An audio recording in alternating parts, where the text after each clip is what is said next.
영화 중에 사람의 이름, 그러니까 주인공의 이름이 제목인 경우에는요, 그 주인공의 삶의 여정을 통해서 어떤 관객들, 보는 사람의 여정과 삶의 여정과 연결시켜주는 특징이 있거든요. 네. 그러니까 그 영화 제목의 주인공 이름을 자기 이름으로 바꿔보면 나는 어떨까라는 생각들을 하게 해주는 거죠. 네. 그 대표적인 영화가 바로 영화 포레스트 검프입니다. 네. 포레스트 검프는 워낙에 유명한 영화이기도 하고 네. 정말 다양한 해석들을 내놓게 되는데 네.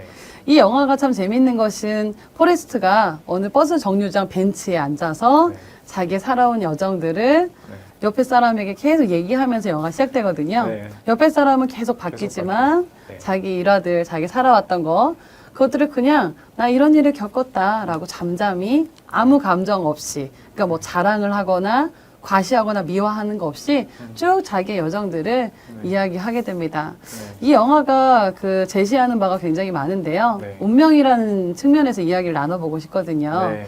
그 포레스트 인생에서 운명 가장 큰 두 가지가 있는데 네. 바로 여자친구 제니. 제니. 네, 그 다음에 달리기. 달리기. 이 두 가지를 네. 만나는 장면. 네. 그 장면이 저는 개인적으로 너무 와닿았습니다. 네, 네. 어떠셨는지 궁금해요.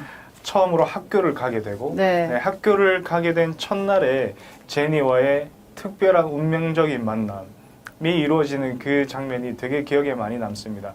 제니라는 존재는 검프에게 굉장히 특별한 존재죠. 네. 굉장히 특별한 존재면서 제니를 통해서 또 제니와 함께 자신의 엄청나게 독보적인 그런 재능을 발견하게 되는 모습.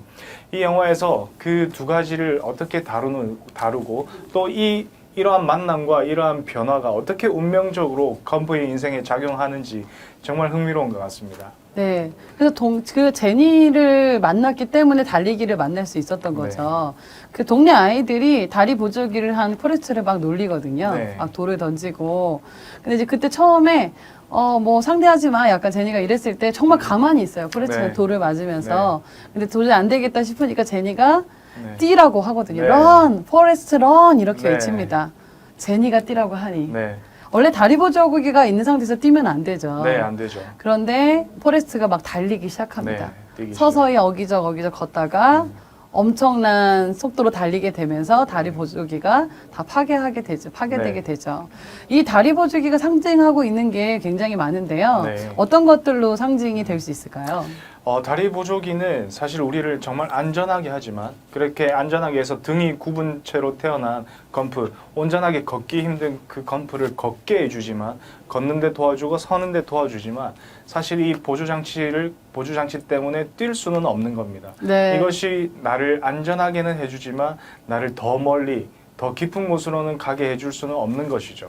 그런 보조장치를 차고 있는 나를 향해서 검프를 향해서 제니는 뛰어라 라고 얘기를 합니다. 마치 이게 그 운명적인 만남을 통해서 만났던 그 제니, 천사와 같은 제니가 검프의 삶에 대해서, 포레스트의 삶에 대해서 주어진 어떤 소명과 같은 그런 명령이지 않았을까, 저는 그렇게 생각을 해봅니다. 네. 그래서 그 두 가지를 가지고 질문을 만들어 보면 나에게 나에게 뭐 인생의 소명 내지 나의 꿈이라고 할 수도 있겠죠. 네. 나의 나아가 길 뭐 이런 것들인데요. 나에게 런은 무엇이고 네. 또 그러면서 나를 걷게 하지만 뛰게 하지는 못하는 다리 보조기는 무엇인가 이 두 가지를 대비해서 자기를 돌아볼 수도 있겠죠. 네.